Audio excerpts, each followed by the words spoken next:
রাতের অন্ধকারে বন্ধ গেট খুলে দিয়ে যারা লক্ষ লক্ষ মানুষকে মৃত্যুর দিকে ঠেলে দেয়, তারা কখনো আমাদের প্রতিবেশী বন্ধু দেশ হতে পারে না।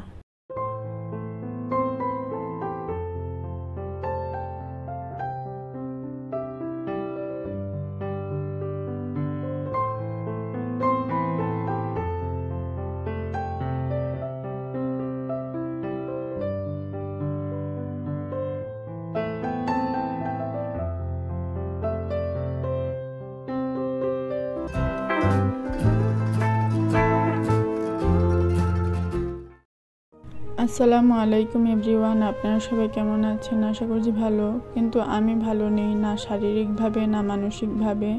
একদিকে হচ্ছে গিয়ে আমার দাঁত ব্যথার সমস্যা, যার কারণে শরীরেরও অনেক খারাপ একটা অবস্থা। আর অন্যদিকে দেশের যে পরিস্থিতি সৃষ্টি হয়েছে, এর ফলে কেউই ভালো থাকার কথা না। তারপরেও হচ্ছে গিয়ে কি আর বলবো, দেশের এরকম পরিস্থিতিতে আমরা কিভাবে যে সবটা সামলে উঠবো জানি না। একের পর এক বাধা বিপত্তি চলেই আসছে।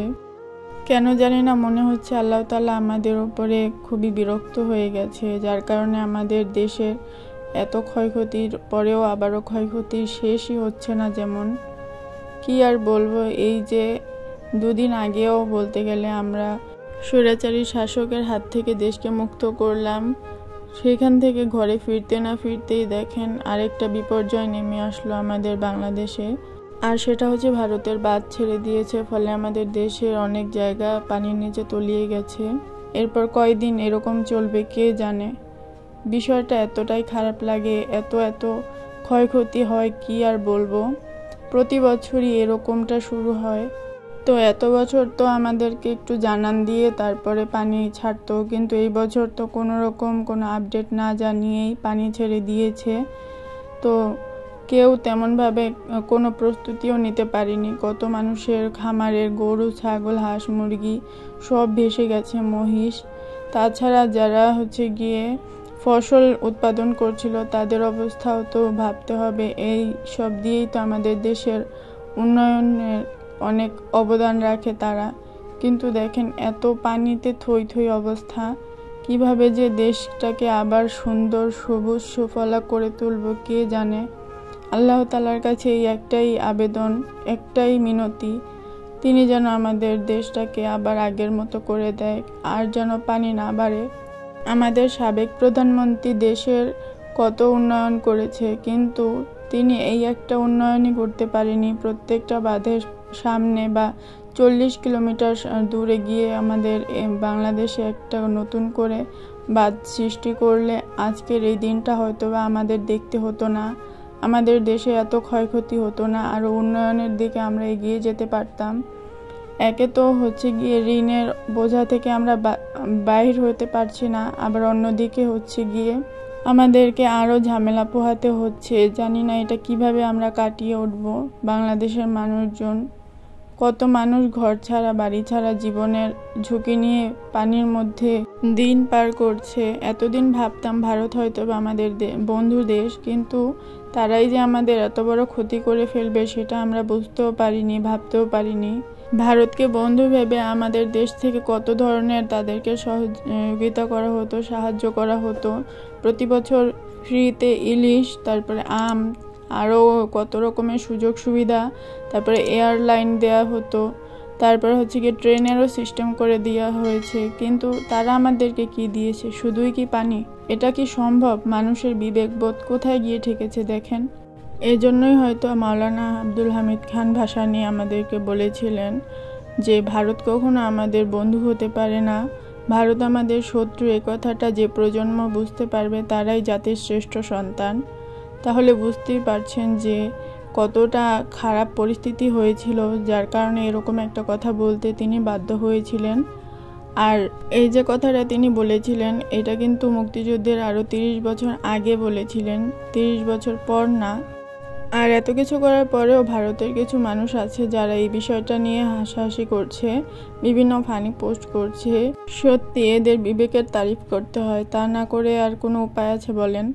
তারা একটা দেশকে ডুবিয়ে মারছে, দেশের মানুষের কত ক্ষয়ক্ষতি করছে, দেশের মানুষকে ডুবিয়ে মারছে, তারপরেও তারা নাকি হাসাহাসি করতে সুযোগ পাচ্ছে। আর এরই মধ্যে জানতে পারলাম যে অনেকের সঙ্গে অনেকের সংযোগ করাও সম্ভব হচ্ছে না। কে কী অবস্থায় আছে আত্মীয় স্বজনদের মধ্যে, এই বিষয়টা নিয়ে আরও একটা আতঙ্ক তৈরি হচ্ছে। তো যাই হোক, আজকের ভিডিওটা সম্পর্কে আমি তেমন কিছুই বলতে পারিনি। কিভাবে বলবো বলেন, এরকম পরিস্থিতিতে কোনো রকমের দিন কাটছে আর কি। ভাবা যায় এরাই নাকি আমাদের প্রতিবেশী বন্ধু দেশ। তো আজকের দিনটা আমি শুরু করেছিলাম, একটা জায়গায় গিয়েছি, মানে মূলত চাষারায় গিয়েছিলাম ওই দিন। ওইটা ছিল মূলত 16 জুলাইয়ের একটা দিন। তো ওই দিনও তেমন একটা আন্দোলন হয়নি ছাত্রদের, তো সবে শুরু হয়েছিল, এরকম সময় ছিল, তখনও জানতে পারিনি অত কিছু হয়েছে। মূলত তারপরেই তো শুরু হলো যত গোলাগুলি, মানুষ মরার একটা বিষয়। তো আমার বোন একদিন এসে বলে যে চাষারায় নাকি বৃক্ষ মেলা বসেছে। তো সেই জন্য ভাবলাম কেননা একদিন গিয়ে দেখি কিরকম কি অবস্থা। তো সেই জন্যই মূলত যাওয়া হয়েছে। আর সেই সাথে আমি ভেবেছিলাম যে আগস্ট মাসের 1 তারিখ থেকে ডায়েট করা শুরু করব। তো সেই জন্য কিছু জিনিসপত্র কিনতে গিয়েছিলাম। তো পরবর্তীতে আর সেগুলো কিছুই করা হয়নি, কারণ দেশের পরিস্থিতিতে তো আর এত কিছু করা সম্ভব হয়নি।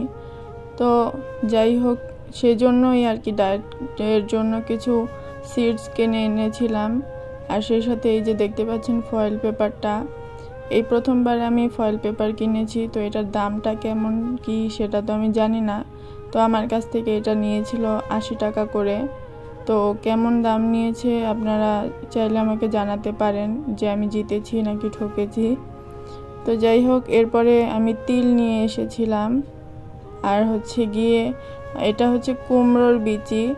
এগুলো যা যা এনেছি এগুলো সবাই কম বেশি জানেন যে মেদ কমাতে খুবই হেল্পফুল। তো সেই জন্য ওগুলো এনেছি।